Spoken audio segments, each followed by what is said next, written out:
Live cities की night bulletin दिन भर बिहार में आपका स्वागत है। मैं गरिमा भारती। सबसे पहले आज की सुर्खियों पर एक नजर।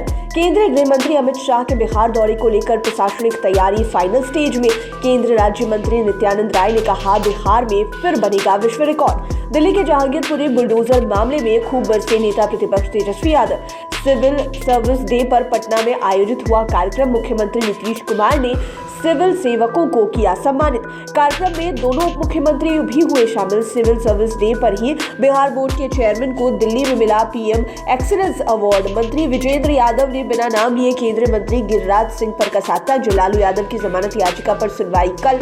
बेगूसराय में दबंगों ने युवक को खंबे से बांधकर उल्टा लटकाया, फिर पीटा। दरभंगा में सिलेंडर फटने से 2 बच्चियों की मौत। पटना सिटी में बोरवेल गड्ढे में गिरने से बच्चे ने तोड़ा दम। और रोहतास में फिर बदमाश उखाड़ ले गए एटीएम से 24 लाख से अधिक कैश गायब। अब खबरें विस्तार से। बिहार के भोजपुर जिले के जगदीशपुर में 23 अप्रैल को बाबू कुंवर सिंह का विजयोत्सव मनाया जाएगा। इस कार्यक्रम में केंद्रीय गृह मंत्री अमित शाह शामिल होंगे।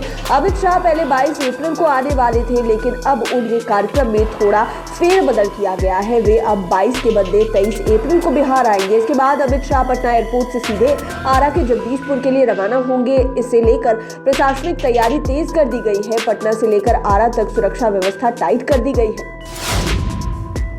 केंद्रीय गृह राज्य मंत्री नित्यानंद राय ने कहा कि बिहार 23 अप्रैल को विश्व रिकॉर्ड बनाएगा। बाबू कुंवर सिंह के विजयोत्सव में केंद्रीय गृह मंत्री अमित शाह के साथ 75,000 लोग एक साथ तिरंगा लहराते नजर आएंगे। उन्होंने कहा कि आजादी के 75 साल पूरे होने पर अमृत महोत्सव मनाने का निर्णय प्रधानमंत्री नरेंद्र मोदी ने लिया था। वीर कुंवर सिंह के विजयोत्सव में अमित शाह के भाग लेने को लेकर जगदीशपुर समेत पूरा बिहार उत्साहित है। यहाँ आजादी के 75 साल पूरे होने पर 75,000 तिरंगा लेकर लोग पहुंच रहे हैं। उन्होंने कहा कि आजादी के लिए कई महापुरुषों ने अपना जीवन बलिदान में दे दिया है, लेकिन पुरानी सरकार ने सभी महापुरुषों को सही सम्मान नहीं दिया। अब मोदी सरकार महापुरुषों को सम्मान दे रही है। इसी के तहत अन्य जगहों की तरह आरा के जगदीशपुर में भी कार्यक्रम का आयोजन किया जाएगा। दिल्ली बुलडोजर मामले को लेकर बिहार के नेता प्रतिपक्ष तेजस्वी यादव ने बीजेपी पर सीधा हमला किया है। उन्होंने कहा है कि कोर्ट की मनाही के बाद भी एमसीडी के लोगों ने कई घंटों तक कार्रवाई की। वहीं चीन हमारी सीमा में 2 गांव बसा लेता है, लेकिन उस पर कोई कार्रवाई नहीं की जाती है। बीजेपी वाले धर्म जाति देखकर बुलडोजर चलाने का काम करते हैं। उन्होंने कहा है कि अभी सबसे बड़ा मसला बेरोजगारी और महंगाई का है, लेकिन इस पर कोई चर्चा नहीं होती है। उन्होंने यह भी कहा कि उपचुनाव में बीजेपी को कई राज्यों में फजीहत झेलनी पड़ी है। इससे ध्यान भटकाने के लिए इस तरह के वाक्य किए जाते हैं। फिर धर्म के नाम पर नफरत फैलाने की राजनीति बीजेपी और आरएसएस की शुरू से परंपरा रही है। तेजस्वी यादव ने बोचहा उपचुनाव को लेकर फिर से बीजेपी पर तंज कसा है। उन्होंने कहा है कि बोचहा के करंट का झटका अच्छों के होश उड़ा चुका है। किसी को कुछ बोलते नहीं बन रहा है। सिविल सर्विस डे पर पटना के अधिवेशन भवन में आयोजित कार्यक्रम में मुख्यमंत्री नीतीश कुमार शामिल हुए। उनके साथ कार्यक्रम में दोनों उप मुख्यमंत्री तारकिशोर प्रसाद और रेणु देवी भी शामिल हुए। मुख्यमंत्री नीतीश कुमार ने कहा कि बिहार के विकास से लेकर कोरोना संकट पर उन्होंने कई सारी बातें कही। भूमि विवाद को लेकर सरकार ने जो कदम उठाए, मुख्यमंत्री ने उस पर भी बात की। उन्होंने अधिकारियों के साथ लोगों से भी अपील की है कि विकास कार्यों पर वे खुद भी नजर रखें, ताकि उनकी गुणवत्ता के साथ कोई गड़बड़ी ना हो सके। उन्होंने कहा है कि विकास योजनाओं को लागू करने में अधिकारियों की बड़ी भूमिका रहती है। महिलाओं के लिए भी कई योजना लाई गई है। बिहार में 2006 के बाद विकास योजनाओं में तेजी आई है। आपको बता दें कि आज ही दिल्ली में सिविल सर्विस डे पर आयोजित कार्यक्रम में बिहार बोर्ड के चेयरमैन आनंद किशोर को पीएम एक्सीलेंस अवार्ड से नवाजा गया है। जेडीयू के कद्दावर नेता और बिहार के ऊर्जा मंत्री विजेंद्र यादव ने देश में 2 संप्रदायों के बीच बढ़ रहे तनाव को लेकर बड़ा बयान दिया है। उन्होंने कहा है कि यह बहुत ही दुर्भाग्यपूर्ण स्थिति है जब हम लोग ये गीत गाते हैं, सारे जहां से अच्छा हिंदुस्तान हमारा।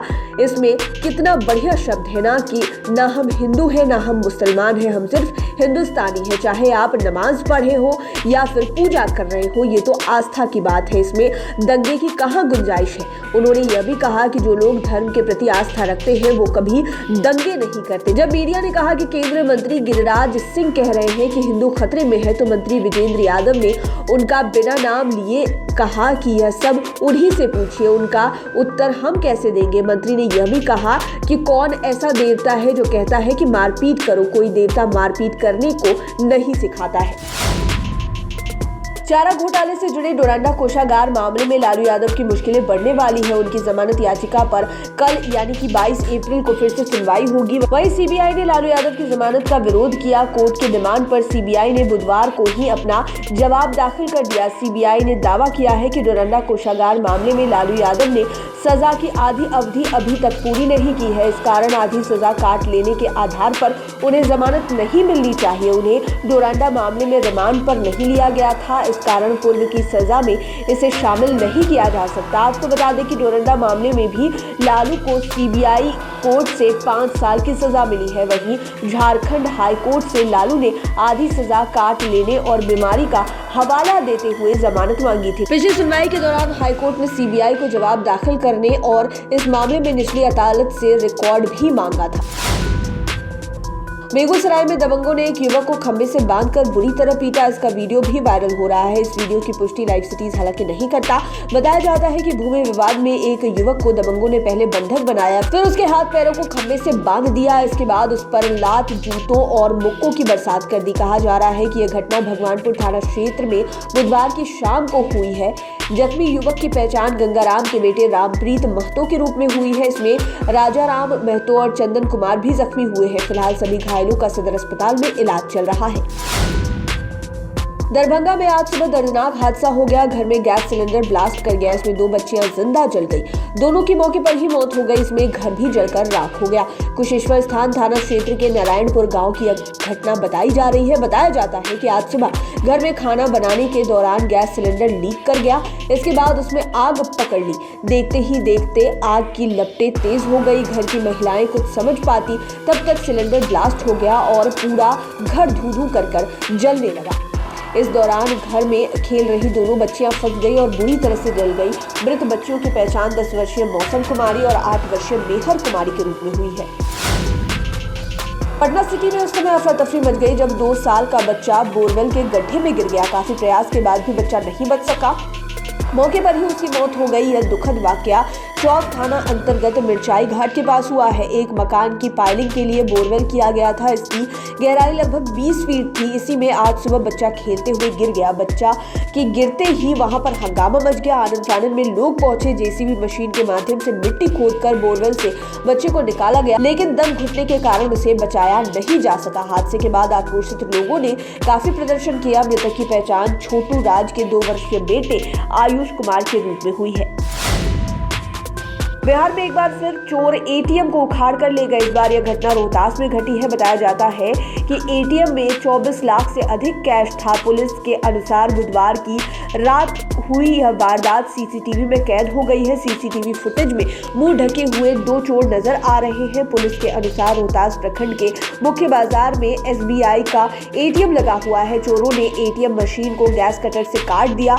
एटीएम के अंदर लगे सेंसर को भी डैमेज कर दिया। बताया जाता है कि आज सुबह जब स्थानीय ग्राहक एटीएम से रुपए निकालने के लिए पहुंचे तो एटीएम मशीन वहां नहीं थी। घटना की जानकारी के बाद पुलिस जांच में जुट गई है। लाइव सिटीज की नाइट बुलेटिन में फिलहाल इतना ही। खबरों की दुनिया में बने रहने के लिए हमारे चैनल को सब्सक्राइब करें।